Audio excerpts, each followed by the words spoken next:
One of the best and most fun ways to make Kamas in Wakfu is by doing rifts. In today's video, we're going to compare the two most profitable rifts in Wakfu and find out exactly how many Kamas you can make from them. I'll also give you some useful tips about the rift mobs and show you how to deal with them effectively, so stay tuned. There are two types of rifts in Wakfu: regular rifts, where you fight waves of mobs, and ultimate rifts, where you fight bosses. We'll start with the regular rifts first. Let's go! Rifts are a really fun game mode that allows you to gain a massive amount of XP and valuable items. They're also a lot of fun to play. The rules are simple. You have 40 turns to defeat as many waves of mobs as possible. The more mobs you defeat, the better your rewards and the more XP you'll get. There are also a lot of different useful items you can choose from, but be careful, you can't take them all. In regular rifts, you'll always have 2 items to choose from, while the remaining item will be given to the mobs. So choose wisely, because your choice can make a big difference. And don't forget to use food that gives you extra prospecting. To make the test more reliable, we'll aim for 20 waves cleared in normal mode and 10 waves in ultimate mode. This will give us a better idea of how much an average player, someone who doesn't specialize in rifts, can realistically earn. To maximize our loot, I'll be doing the highest level rifts with 3 characters. But before we start, I'll introduce you to the different types of mobs you can encounter in this rift and explain their weaknesses. Let's start with Destroyer's family. This one only pushing. This is probably the most problematic one because he disappears, and the best way to find him is by using AoE spells. If you're playing IOP, I recommend using the Fire Element Shield spell. It will damage him when he attacks you, which will also reveal his position. Another method you can use is equipping a Macabre Fire Ring that reflects damage. This one is tanky, that's all.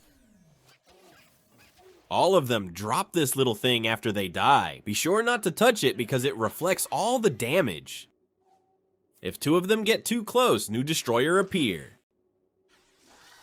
The next type of mobs are these ones. They don't take full damage unless you're standing on the red spots.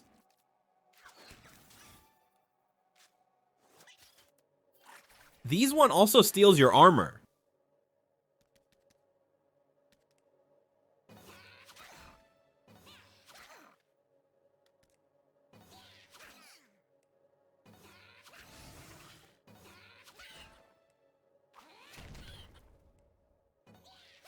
This type of mob can be deactivated if you hit it the right way. It can be useful if you need to catch a breath. This spiky ball is dangerous, so don't stand directly next to it before ending your turn or you'll take heavy damage. To deactivate it, you have to hit it while standing directly next to it.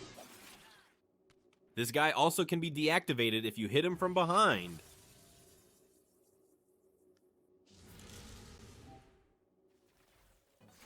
And if this one appears, make sure not to step into his web. To deactivate it, you have to move him. These panda ghosts are pretty easy to deal with. Probably the easiest mobs in the whole rift. One of them can steal your AP, but that's pretty much it. However, the big one can deal heavy damage, so be careful and keep an eye on him. He gain MP and damage every turn, so don't wait too long. The next type of mobs are these ones. They can switch places with each other if you hit them the right way. This can be either problematic or useful depending on the situation. The first one don't like to be hit from range spells, the second one switch when you hit it from behind, and last one switches in close combat, so make sure to stabilize him when needed. He's very powerful, but you can avoid his attacks by hiding yourself behind walls.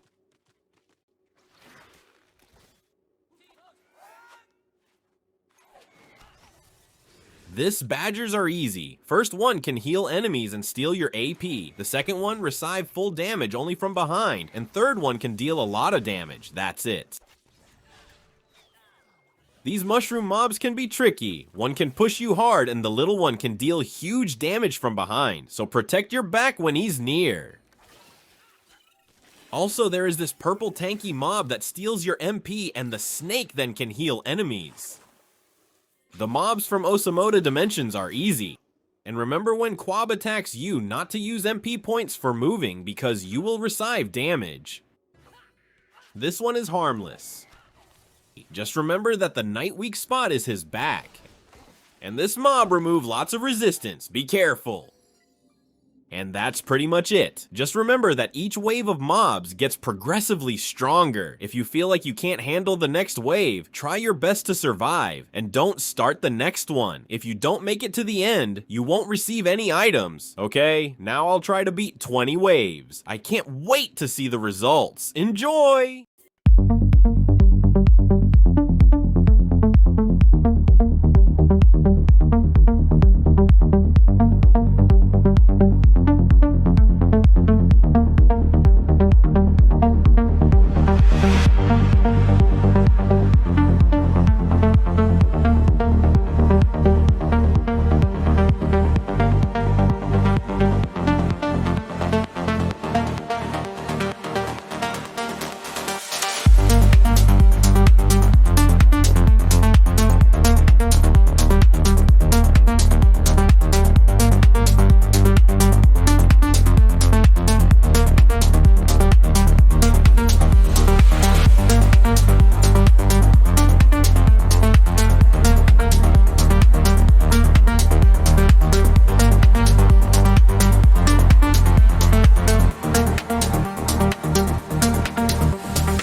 Okay, 20 waves cleared. That was a lot of fun, and we got a ton of loot. I shredded all the cheap items into shards and powder, so the final results look like this. I'll compare these results with the ultimate rift and calculate the total value of both drops at the end of the video, so make sure you stay until the end.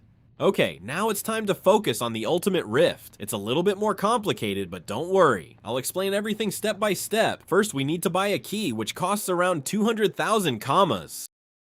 The ultimate version is very similar to the regular rift. The main difference is that there are more items available in every wave, and the boss combinations can be a bit tricky. Let me explain.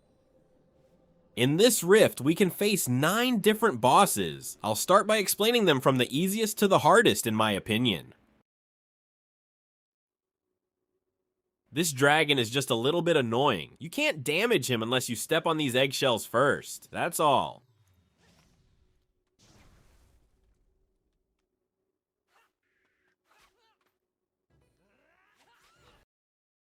The Fire Lord is the weakest boss when it comes to damage, but he can still be problematic. Every turn, he spawns rocks. If he spawns too many of them, they will eventually turn into lava pits, so be careful not to fall into them. He can also create fire walls, but they are mostly harmless and only block your range. Whenever you deal damage to him, he will swap you to the other side. How far you get swapped depends on the range of the spell you use, so be careful. If you land on a wall, another player, or any other object, you will die instantly. The Fire Lord also has phases. At some point, he will stop receiving damage, and you will only be able to damage him again on the next turn. However, remember that you cannot kill him first in this rift. Don't ask me why. It's simply impossible. Also, be careful because he can push you if you are too close. This can happen if you step into a lava pit, and this when you collide with another object while being swapped.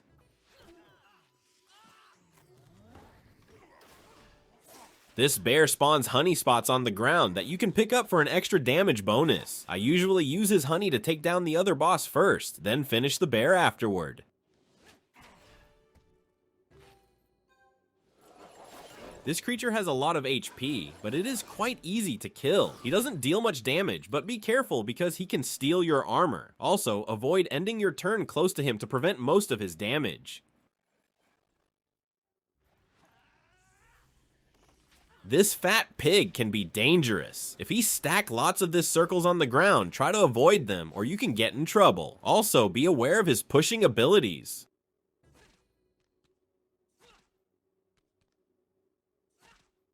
Just avoid the circles and you will be fine.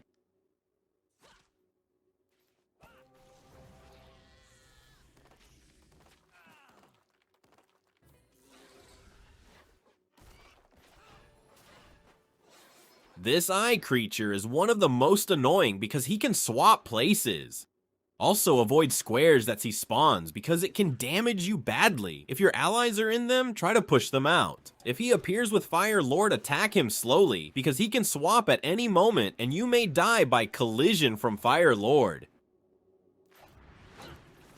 She deals heavy damage to anyone who is not hiding from her in even turns. Try to hide behind a rock. Also, she removing lots of resistance, so be careful. This thing always has to be killed first. If you wait too long, it will destroy you. When you hit it, you have a chance to deal as much damage as possible because it loses its resistance. After you hit it, a void will appear. Do not step into it or you will die. Be aware that it will try to push you into the void, so make sure to position yourself correctly or stabilize yourself. If it appears together with the demon, good luck. And finally, the demon. If it hits you, run because if he hits you again in next turn, it's over. I recommend stabilize him, but often it's not enough because he can also swap your character's positions. So I recommend stabilize yourself also if possible. Be aware if you kill him, these little guys will appear, and if they are close enough, 2 demons will appear. If you are not ready for that to happen, you can try separate them by pushing spells, but be aware that they reflect damage. In Rift, only 2 of his clones appears, so it's a little bit easier, yeah, little bit.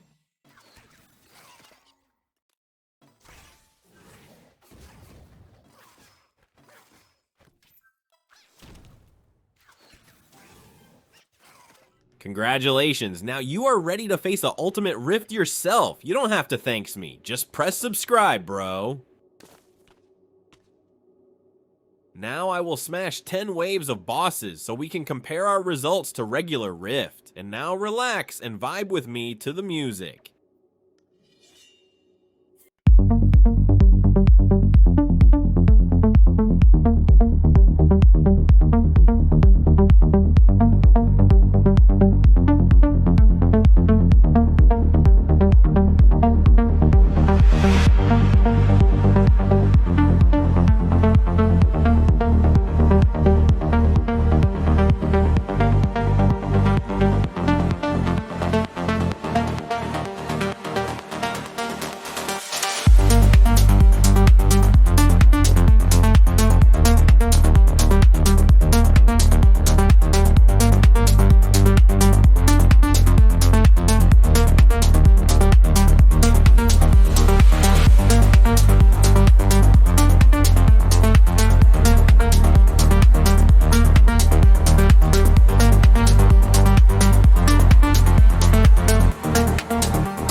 Okay, that's so much more than from regular Rift. Let's compare our results. Okay, so from regular Rift, we earn about 650,000 commas. Not bad for 45 minutes. Now let's see how much we earn from Ultimate version. All of this stuff cost around 1,400,000 commas. But remember, we lost 200,000 commas for a key. So our net profit for around 1 hour is 1,200,000 commas. And that's new official best Wakfu commas method so far, over 500,000 more than regular Rift. That's insane. And remember that we didn't even drop any expensive sublimation, so you can make more than that for sure if you are lucky. That's all for today, guys. Thank you for watching. See ya. I am blurry, I'm so blue. I'm so strong, you have no